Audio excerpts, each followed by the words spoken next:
the anime that changed everything.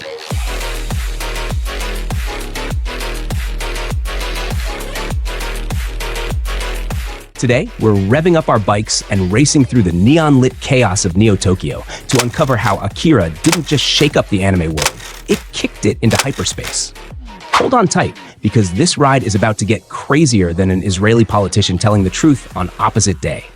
First up, let's talk tech. Imagine it's the 80s. Everyone's rocking big hair and shoulder pads, and most anime looks like it's running on a potato.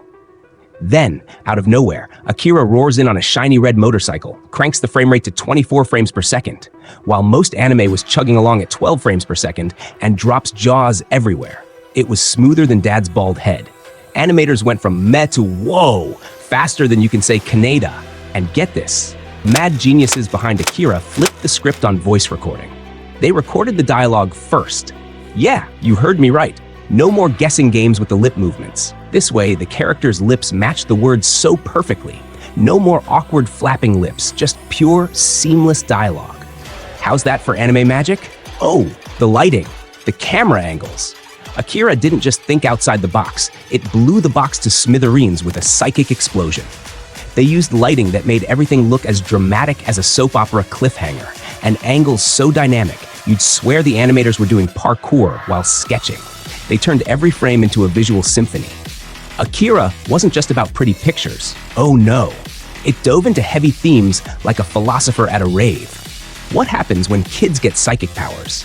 How do you handle a city that's blowing up every other Tuesday? And what if my bike was cooler than yours? Okay, maybe not that last one, but you get the drift. It tackled themes of power, corruption, and society's downfall. Heavy stuff. Now, let's jet set around the globe.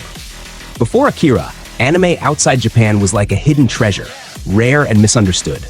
Then Akira burst onto the scene and shouted, "Hey world, look what we can do!" Suddenly, anime wasn't just for kids, it was for everyone with eyeballs and a pulse. Fans from Tokyo to Timbuktu couldn't get enough. Akira was the gateway drug that got us all hooked on the good stuff. Let's talk style, specifically cyberpunk style. Akira's gritty, neon-soaked world was so cool it made ice look warm. It was like Blade Runner on steroids, but with more psychics and motorcycles. Let's delve deeper into the story. Akira is set in the year 2019 in the sprawling metropolis of Neo-Tokyo, a city rebuilt after being destroyed by a mysterious explosion that triggered World War III. The city is a neon-lit labyrinth of skyscrapers and slums, teeming with political unrest, biker gangs, and underground military operations. Our story begins with Shotaro Kaneda, the leader of a biker gang called the Capsules. Kaneda and his gang are embroiled in a turf war with a rival group known as the Clowns. Amidst this chaotic backdrop, Kaneda's childhood friend, Tetsuo Shima, becomes involved in a life-altering incident. During a high-speed chase, Tetsuo crashes his motorcycle while trying to avoid Takashi, a mysterious child with psychic abilities who has escaped from a secret government facility. Tetsuo is subsequently captured by the military and subjected to a series of experiments that awaken latent psychic powers within him. As Tetsuo's powers grow, so does his instability. He begins to experience severe headaches and hallucinations, driving him towards a destructive path.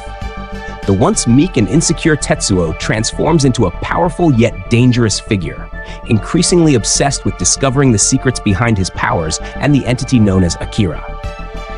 Kaneda, determined to save his friend, becomes entangled in the ensuing chaos.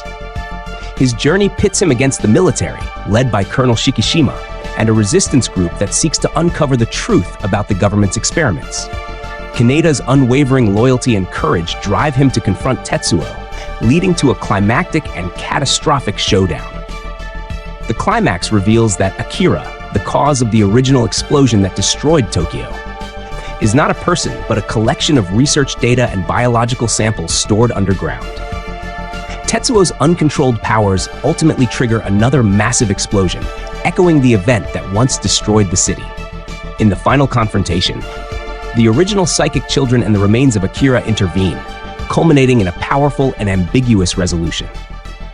Tetsuo transcends into a new plane of existence, while Kaneda is left to navigate the aftermath of the devastation. Akira is a profound exploration of the human condition, reflecting on the dangers of unchecked emotions, the consequences of scientific experimentation, and the resilience of the human spirit. Its complex characters and thought-provoking themes have cemented its status as a seminal work in both anime and science fiction. Hollywood big shots like the Wachowskis and Christopher Nolan watched Akira and said, "We want some of that action." Next time you see a slow-mo fight scene, a dystopian cityscape, or shot like this, just remember, Akira did it first, and it did it best. Oh man, let's talk about the music in Akira. It's like a character all on its own, you know? The soundtrack is just so iconic and perfectly captures the vibe of the movie.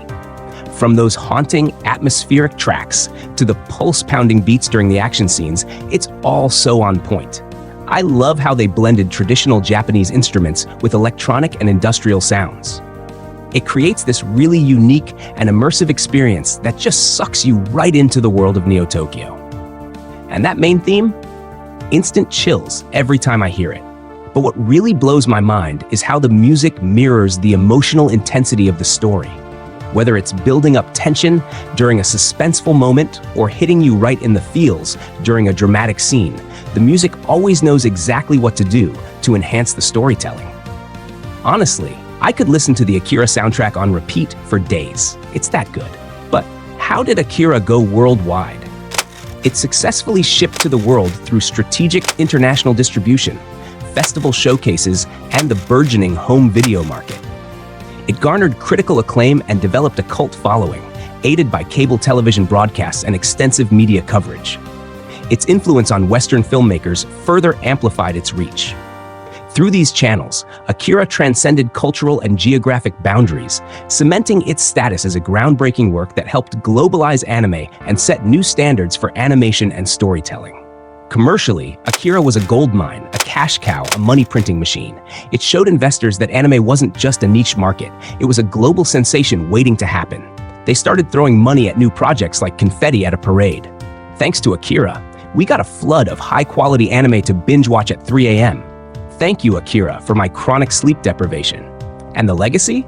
Oh, it's still going strong, baby. Akira is like the Yoda of modern anime. Wise, powerful, and slightly terrifying. Creators today still bow down to its greatness, drawing inspiration from its jaw-dropping visuals and deep storytelling. So there you have it. Akira didn't just impact the anime industry, it supercharged it with a rocket engine and blasted it into the stratosphere.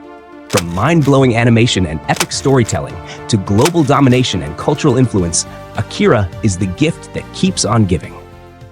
Thanks for tuning in. And remember to like, subscribe, and hit that bell for more anime awesomeness. Until next time, keep it animated and keep it awesome.